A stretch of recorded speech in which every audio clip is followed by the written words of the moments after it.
देखिए, ये ठीक है कि कंठीमाला अथवा तिलक कुछ वैष्णव चिन्ह आवश्यक हैं, शरीर पर धारण किए जाते हैं। जैसे द्वादश तिलक हैं, वैष्णव चिन्ह हैं।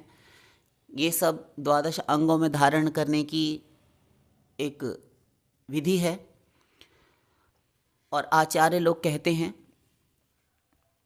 हमारे धर्मशास्त्रों में भी इनका वर्णन है। जैसे हरि भक्ति विलास ग्रंथ में कहा गया है, अन्य अन्य ग्रंथों में भी तिलकों का वर्णन मिलता है। और माला कंठी अपने संप्रदाय के अनुसार, जैसे शैव हो गए तो ये रुद्राक्ष धारण करना उनके लिए शास्त्रों में कहा गया, स्कंद पुराण, पद्म पुराण, अन्य अन्य पुराणों में। इसी प्रकार वैष्णवों के लिए भगवद अवतार जितने भी हैं, श्री राम, कृष्ण इत्यादि की जो उपासना होती है वे सभी वैष्णव लोग करते हैं। उनके लिए है तुलसी की माला, तुलसी काष्ठ से निर्मित माला धारण करना। किंतु बहुत अधिक डिटेल नहीं करेंगे, संक्षेप में इतना समझ लीजिए, एक मोटी मोटी बात, कि तुलसी माला धारण करना आवश्यक तो है, वैष्णव चिन्ह धारण करना आवश्यक है, और तिलक धारण किए बिना हमारे धर्मशास्त्रों में ये भी कहा गया है कि कोई भी मांगलिक कृत्य, आध्यात्मिक अथवा धार्मिक कृत्य पूर्ण नहीं माने जाते। यहाँ तक कह दिया है कि यदि कुमकुम, भस्म, चंदन, केसर इत्यादि ये द्रव्य ना हो तब केवल जल से भी तिलक लगाया जा सकता है, किंतु तिलक के बिना ना रहे। अब इतने से ही समझ आ जाता है कि तिलक की क्या महिमा है। और इसी प्रकार कंठी अथवा गले में धारण की जाने वाली माला का भी है। किंतु ये आवश्यक नहीं है कि कंठी माला धारण की ही जानी चाहिए, तभी हम वैष्णव माने जाने योग्य हैं, अथवा तभी हम भगवद उपासना कर सकते हैं, तभी हम भगवद उपासना के, भक्ति के, प्रभु सेवा के अधिकारी होंगे। तब तो फिर ऐसे न जाने कितने उदाहरण हैं कि जो भगवान की प्राप्ति कर चुके थे, भगवान को प्राप्त कर चुके थे और भक्ति करते रहे, न जाने चिरकाल से, कब तक, कितने वर्षों से, कितने युगों से भक्ति करते रहे, किंतु उन्होंने तुलसी माला धारण नहीं की थी। क्या उनको भगवान की प्राप्ति नहीं हुई? गीध देह तजि धरि हरि रूपा, तो जटायु जी क्या तुलसी धारण किए बैठे रहते थे? हरि भक्ति प्राप्त की कागभूषुंडी जी ने, उनको भगवान शंकर जी ने श्राप दिया पूर्व कलयुग में, तो उन्होंने तुलसी माला धारण की थी। भगवत प्राप्ति होने के बाद तुलसी माला धारण की है, वो बात अलग है। इसी प्रकार ना जाने कितने उदाहरण मिलते हैं। तो दोनों ही बातें सत्य हैं। बिना तिलक और कंठी माला के कभी ना रहें, ये ठीक तो है, किंतु ये नहीं है कि हम भजन पूजन करने योग्य ही नहीं हैं। चीरवासा जटी विप्रो दंडी मुंडी तथैव च भूषितो वा द्विज श्रेष्ठ न लिंगम धर्म कारणम, पद्म पुराण ये कहता है कि चीर वासा अर्थात वलकल काशाय वस्त्र धारण कर ले ब्राह्मण, अथवा जटी मुंडी ये जटाएं धारण कर ले, बड़े बड़े नख बढ़ा ले अथवा काट कर रखे, सन्यास ले ले। दंडी मुंडी तथैव च मूंड मुड़ा ले, अर्थात मुंडन करा कर रहे, शीश पर बाल ना छोड़े, केवल मात्र शिखा धारण करे, क्योंकि ब्राह्मण के लिए शिखा धारण करना आवश्यक है।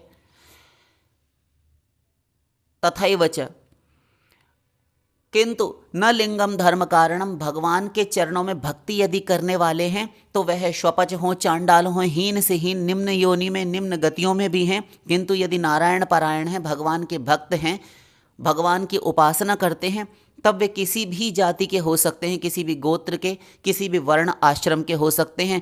ये न लिंगम धर्म कारणम, कोई बाह्य वेशभूषा, कोई बाह्य चिन्ह, कोई बाह्य परिधान, कपड़ों में भी रंग बिरंगे झगड़े हैं। ये कबीरपंथी हैं, ये श्वेत वस्त्र धारण करते हैं, कोई काशाय वस्त्र, गेरुआ रंग का कपड़ा रंगाए बैठे हैं, अलग अलग प्रकार के वस्त्रों में भी रंग बिरंगे झगड़े होते हैं, किंतु उपासना सब भगवान की करेंगे। तो उपासना का संबंध इन सब बाह्य वेशभूषा अथवा चिन्हों से नहीं है कि बाहरी कोई हमने आकृति देखी, किसी का अमुक अमुक तिलक देखा, अमुक अमुक साधन उसके पास हैं, तभी वह भगवत भक्त अथवा भागवत वैष्णव कहलाए जाने योग्य है, ऐसा नहीं होता। तो आप इस चीज़ से बिल्कुल भी उद्विग्न ना हो, व्याकुल ना हो, परेशान ना हो कि तुलसी माला धारण करनी है, आवश्यक है, ऐसा नहीं है। आप जिस किसी भी स्थिति में भगवान का भजन कर सकते हैं।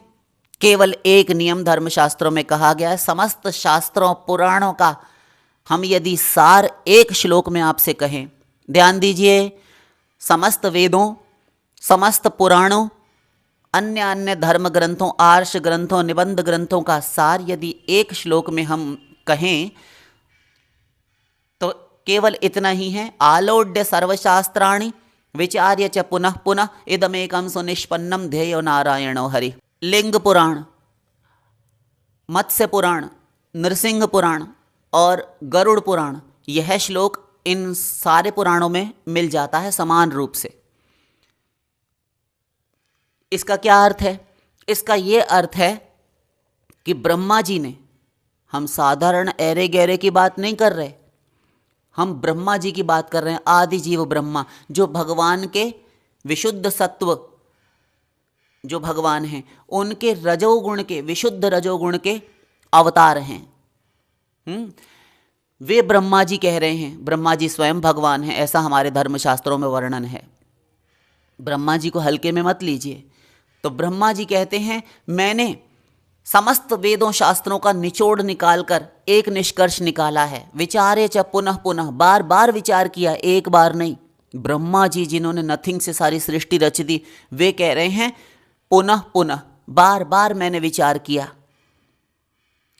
इसमें केवल इतना लिखा है, इदमेकं सुनिष्पन्नम ध्येयो नारायणो हरि। केवल नारायण हरि का, भगवान श्री कृष्ण का ध्यान करो। क्यों ध्यान करें?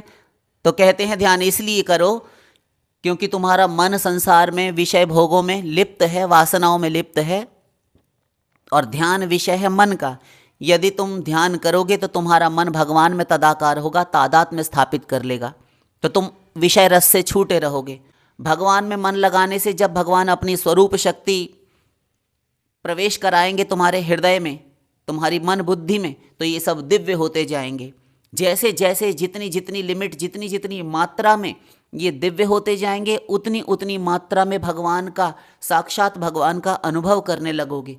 और जब दिव्य भगवान का अनुभव करने लगोगे तो ये जड़ प्राकृत हेय, अश्लाघनीय, अपवित्र, गंदे, क्षणभंगुर, नश्वर, ये सब माइक सुखों का जो अटैचमेंट है, आसक्ति है, राग है, इनका आकर्षण है, ये स्वयमेव शांत हो जाएगा। उससे पहले तुम आशा मत करना। ये सारा डिटेल हम कर रहे हैं अब।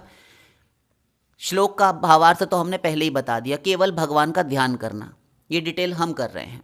किंतु यह सत्य है, तत्वज्ञान है ये, क्योंकि जब दिव्य रस मिले तो ये विषय रस छूटे।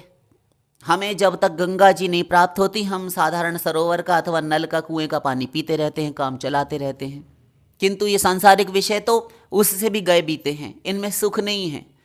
सपने हूँ प्रभु परमार्थ नाही, प्रजा ने कहा था राम भगवान से, सपने में भी परमार्थ नहीं है। जननी जनक निज सुतन बुला वहीं, उदर भरय सोई जतन सिखा वहीं। माता पिता अपने पुत्रों को बुलाते हैं और कहते हैं देखो, अच्छा खा लोगे, पहन लोगे, और अच्छी पढ़ाई लिखाई कर लोगे, कमा लोगे तो पेट भरेगा, अच्छी कमाई आएगी, कहीं अच्छी जॉब लग जाएगी तो तुम जिंदगी भर आराम से खा पी सकोगे 2 रोटी। तो बस यही सिखाते हैं, तुम बिन अस सिख देई न को, माता पिता स्वार्थ रत ओ।